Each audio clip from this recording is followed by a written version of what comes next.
মাথা নিচু করে আছো কেন? তাকাও আমার দিকে। আমরা এই অনুষ্ঠান নিজেদের খরচে নিজেদের মতন করে করতে পারি দীপ, কিন্তু আমরা তা করব না।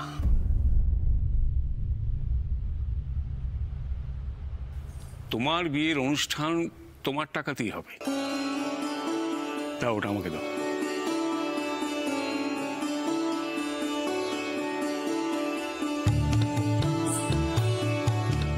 এই টাকাটা কেন নিলাম জানো?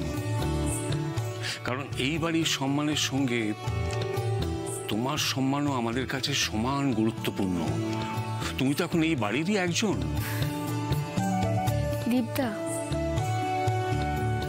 আজকে কিন্তু এই কাজটা করে তুমি মানে আমাদের সবার চোখে অনেক বড় হয়ে গেলে। ঠিক বলেছিস বকুল।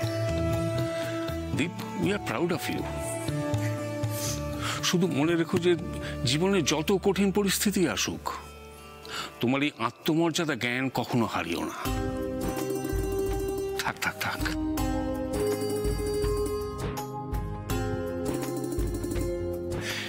দীপের যে গুণটা আমাকে সবচেয়ে বেশি মুগ্ধ করেছে সেটা হলো ওর এশার প্রতি খাঁটি ভালোবাসা। অরুণাভর সঙ্গে এশার বিয়ে ঠিক হয়েছে এটা জেনেও ও কিন্তু এশার বা এশার পরিবারের সম্মানের কথা ভেবে চুপ করে থেকেছে। কোনোদিন কোনো বিশাল দেখিনি ওর মধ্যে। থ্যাংক ইউ দীপ। এই আত্মমর্যাদাই জানবে মানুষকে নিঃস্ব থেকে ধনী, ইনসিগনিফিকেন্ট থেকে সিগনিফিকেন্ট করে তোলে। তোমার এই নিজের ক্ষমতা অনুযায়ী কন্ট্রিবিউশনটাই প্রমাণ করে যে তোমার চরিত্র কতটা দৃঢ়।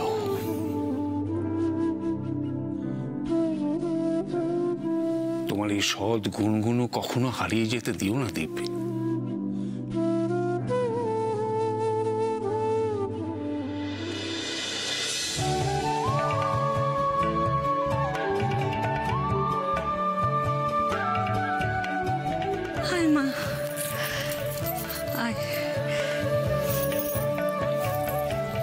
খুব খুশি আমি, সত্যি খুব খুশি।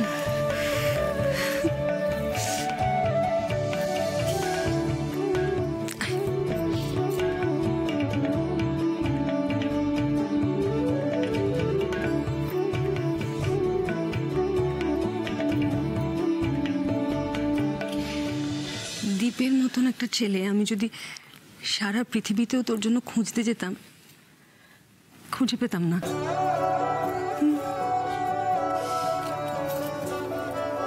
সুখী হও না, সুখী হও। দুজনে খুব মন দিয়ে ভালো করে সংসার করো।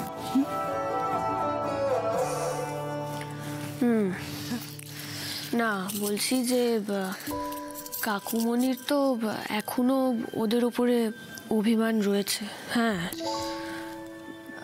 তবে এসা দীপদার যা পারফরমেন্স আমি দেখছি তাতে মনে হয় খুব তাড়াতাড়ি কাকুমণির অভিমান পুরো গলে জল হয়ে যাবে।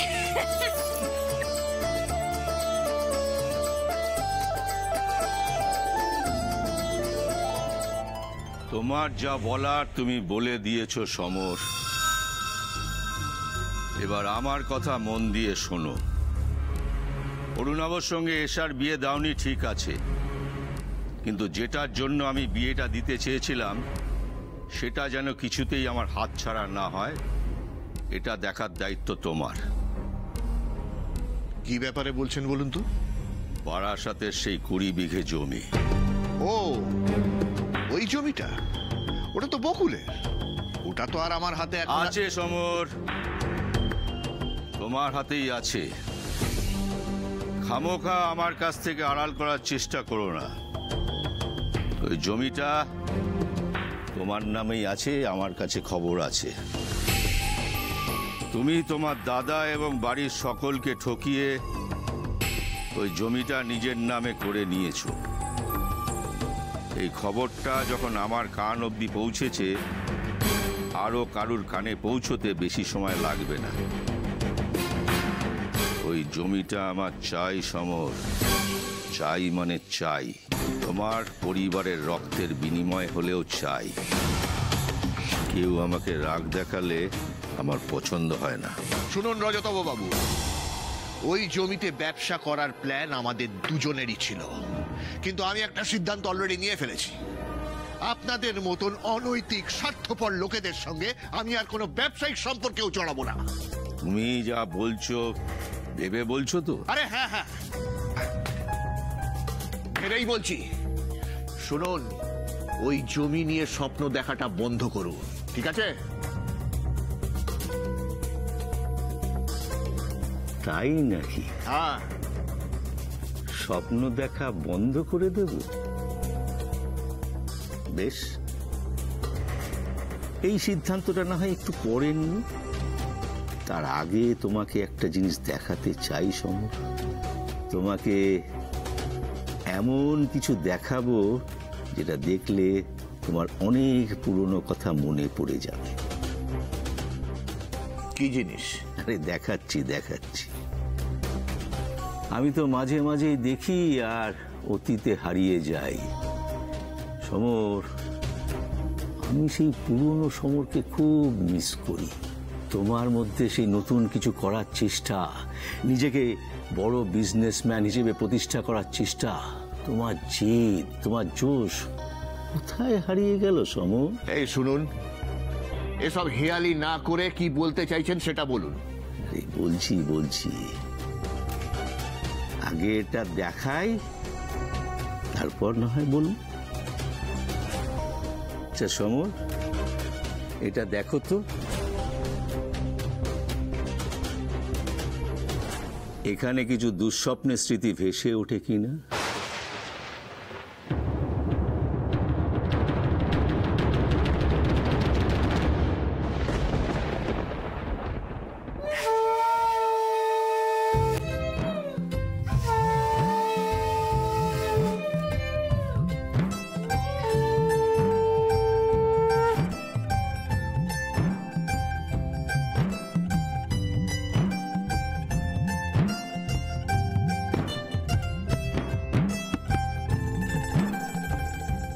দীপ, এই দুটো থালা এশার হাতে দিয়ে বলো, সারা জীবনের মতো আমি তোমার ভাত কাপড়ের দায়িত্ব নিলাম।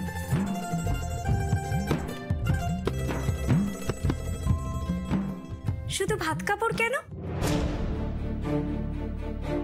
এশার মেকআপ, তারপর দামি দামি কসমেটিক্স, মাল্টিপ্লেক্সে সিনেমা দেখানো, বিদেশে হানিমুন, তারপর লং ড্রাইভ, শপিং করতে যাওয়া, এই সব কিছুর দায়িত্ব তো তোমাকে নিতে হবে। দি, ভেবে দেখো, পারবে তো? এসা আমার সঙ্গে থাকলে আমি ঠিক পারবো রোশনিদি। আর শুধু দীপকেই কেন আমার দায়িত্ব নিতে হবে দি ভাই? আমি তো আজকের যুগের মেয়ে, আমার গুরুজনেরা আমায় পড়াশোনা শিখিয়েছেন, আর আমিও সিরিয়াসলি পড়াশোনাটা করেছি। শুধু বিয়ের স্বপ্ন দেখবো সারা জীবন সেজন্য তো করিনি। আমিও উপার্জন করতে সক্ষম, আমিও পারি দীপের পাশে দাঁড়াতে। দ্যাটস লাইক মাই গার্ল, একদম ঠিক বলেছে। এই অনুষ্ঠান তো একা দীপের দায়িত্ব নেওয়ার অনুষ্ঠান নয়, এটা তো একে অপরের দায়িত্ব নেওয়ার অনুষ্ঠান। জীবনের নানা ওঠাপড়ায়, সুখে দুঃখে একে অপরের পাশে থাকবে এই অঙ্গীকারের অনুষ্ঠান। হ্যাঁ, এশা তো এখন থেকে সব দায়িত্ব নিতে শুরু করে দিয়েছে। কি বলো দি? মানে এই যে দামি দামি শাড়ি গয়না সব তো আমাদের, মানে কাকুমনির পয়সায় কেনা। রোশনিদি, এই তুমি চুপ করো তো, সব বিষয়ে কথা বলা চাই।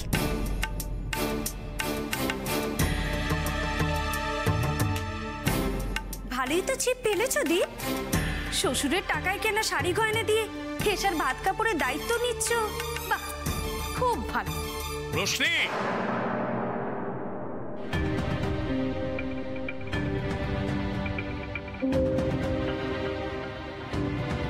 দিনকে দিন মাত্রা ছাড়িয়ে যাচ্ছ তুমি। তুমি তো সুযোগ পেলে আমাকে বকো। আমি না হয় একটু ঠোঁট কাটা, কিন্তু ভুল তো কিছু বলিনি। এদিকে ধুমধাম করে বিয়ে হচ্ছে, অথচ দীপের পকেট থেকে একটা টাকাও খসছে না। আমি তো দীপের এই বুদ্ধিটাকে আরো অ্যাপ্রিশিয়েট করছি। মূর্খের মতো কাকে অপমান করছো তুমি? আরে বাবা, কাকে আবার অপমান করলাম? আমি তো শুধু সত্যিটাকে আরো চোখে আঙুল দিয়ে দেখিয়ে দিলাম। সত্যি দেখাচ্ছ তুমি? তুমি যেটা ভাবছো সেটা যে ভুল, সেটাই তোমার মাথায় আসেনি। তার কারণ কি জানো? তোমার এই নীচ মানসিকতা। সবাইকে নিজের মতো ভাবো। মানে? রোশনিদি, এই মানেটার কথাই আমি তখন থেকে তোমাকে বলার চেষ্টা করছিলাম, কিন্তু তুমি তো আমাকে বলতে দিলে না। এই যে শাড়ি, গয়না, এগুলো কাকুমনির টাকায়ও কেনা হয়নি, বা এই বাড়ির কারুর টাকায়ও কেনা হয়নি। এগুলো সব আমাদের দীপদা এসার জন্য নিজে পছন্দ করে নিয়ে এসেছে। বুঝতে পেরেছো?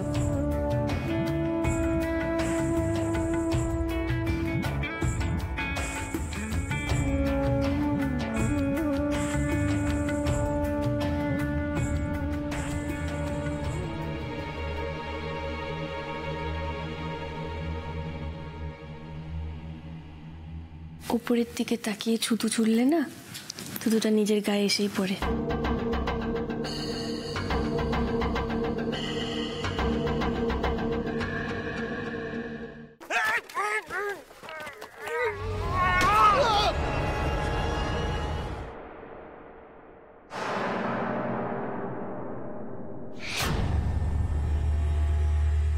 কি সমর, পায়ের তলা থেকে মাটি সরে গেল তো?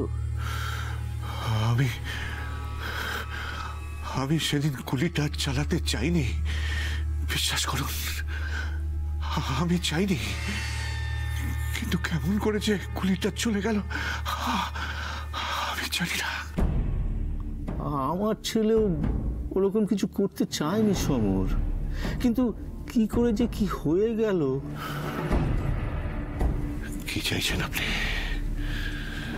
বলুন, কি চাইছেন? এই ভিডিওটা দেখিয়ে, জমির কথা শুনিয়ে আপনি আমাকে ব্ল্যাকমেল করতে চাইছেন? এখনো করিনি, তবে করব। আমি যেমন নাচাবো তুমি নাচবে। হ্যাঁ,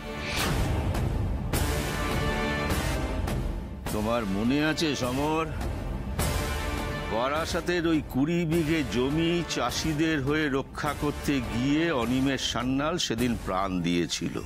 আছে, সব মনে আছে। সেই স্মৃতি আমি ভুলবো কি করে? একদিকে চাষিদের জন্য হয়ে লড়ছিল অনিমেষ সান্যাল, আর অন্যদিকে তুমি ওই জমি দখল নেওয়ার জন্য ওকে শায়েস্তা করতে চাইছিলে, যাতে তোমার রাস্তা পরিষ্কার হয়ে যায়। আর সেটা করতে গিয়েই তুমি খুন করেছিলে বকুলের বাবাকে। না না, আমি গুলি চালাইনি, আমি। তোমার মুখের কথায় সেটা কে বিশ্বাস করবে সমর? প্রমাণ আমার হাতে আছে, দেখতেই তো পেলে। হ্যাঁ, অরুণাব ড্রাগ পাচার করে জেনে বকুল ওর এই অবস্থা করলো। এরপর যদি ও জানতে পারে তুমি ওর বাবাকে খুন করেছো, তাহলে তোমার কি অবস্থা হবে ভাবতে পারছো? বাড়ির লোকেরা বকুলের পক্ষই নেবে, তখন তুমি কি করবে সমর? না না রজতাবু বাবু, এত বড় বেইমানি আপনি আমার সঙ্গে করতে পারেন না। আপনি খুব ভালো করে জানেন যে আমরা দুজনেই সমান দোষে দোষী। তাই আমি শাস্তি পেলে আপনিও পাবেন। আমি অনেক কিছুই করতে পারি সমর, তাই ভালো কথা বলছি, অরুণাবর বিরুদ্ধে কেসটা তুলে নেওয়ার ব্যবস্থা করো।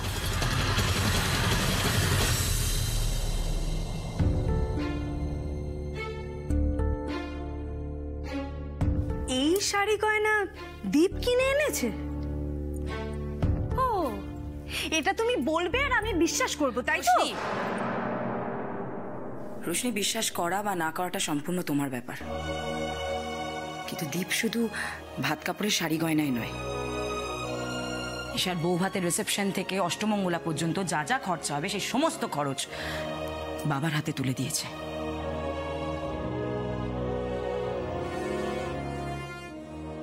তুমি কতটা নির্বোধ এবার বুঝতে পারছো? জেঠুমনি থাক না। না না দীপ, আমার বলতে দাও। আত্মমর্যাদা বস্তুটার সঙ্গে তোমার কোনো পরিচয় না থাকতে পারে, কিন্তু দীপের আছে। আর আজকের খরচ তো আমাদেরই দেওয়ার কথা, কারণ এশা দীপের বউ ভাতের অনুষ্ঠান যে আমাদের বাড়িতে থেকেই হবে এটা তো আমাদেরই সিদ্ধান্ত।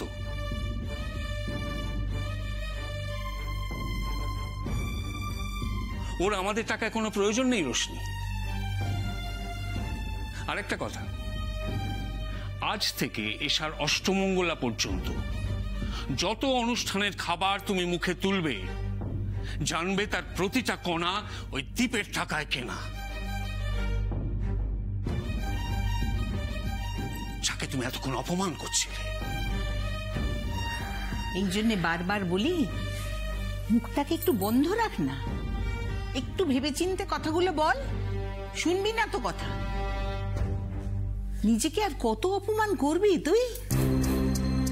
সব সময় আমি দেখেছি যেখানে সকলে আনন্দ করছে সেখানে তুই এমন একটা সিচুয়েশন তৈরি করবি যে সবটা মাটি হয়ে যাবে।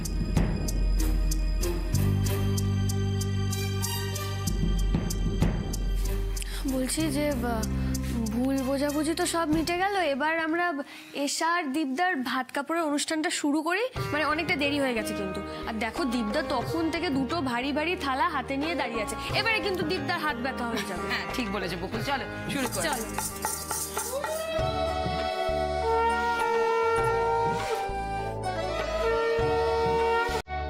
আজ থেকে আমি তোমার সমস্ত রকমের দায়িত্ব নিলাম এশা।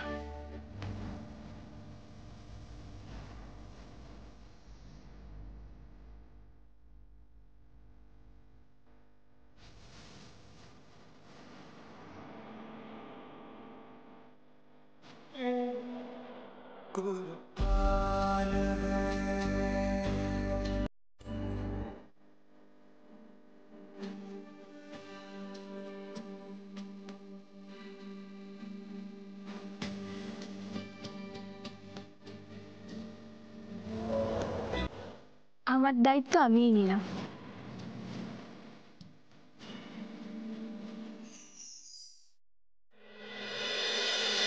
এই নাও ঈশা, ঘি ভাত, সবাইকে আগে এটা দাও।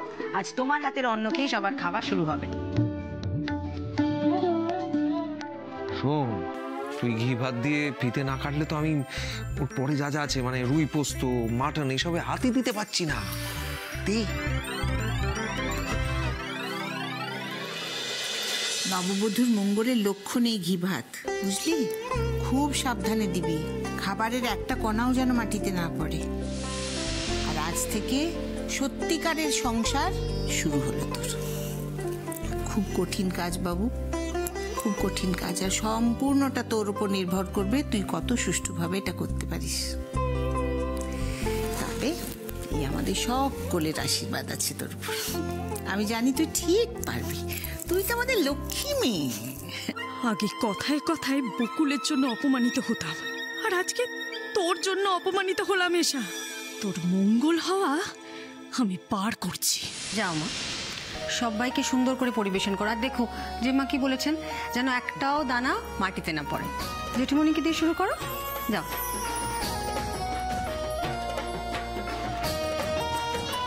শোনা, যে কদিন আছিস মা কাকিমণির কাছ থেকে কিছু রান্না শিখে নে, নাহলে কি হবে বলতো, বেচারা দীপকে সারা জীবন ওই মানচিত্রের মতো রুটি আর নুনে পোড়ার তরকারি খেয়েই কাটাতে হবে, বুঝলি? মোটেই না, দীপ জানে আমি কিরকম রান্না করি। আরে আমি তো একবার দীপের জন্য রান্না করে নিয়ে গেছিলাম।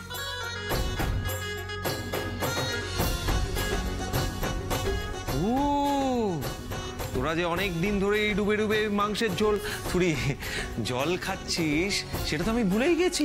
তুমি থামবে? প্রথম দিনই বেচারা লজ্জা পাবে। কি গো তুমি?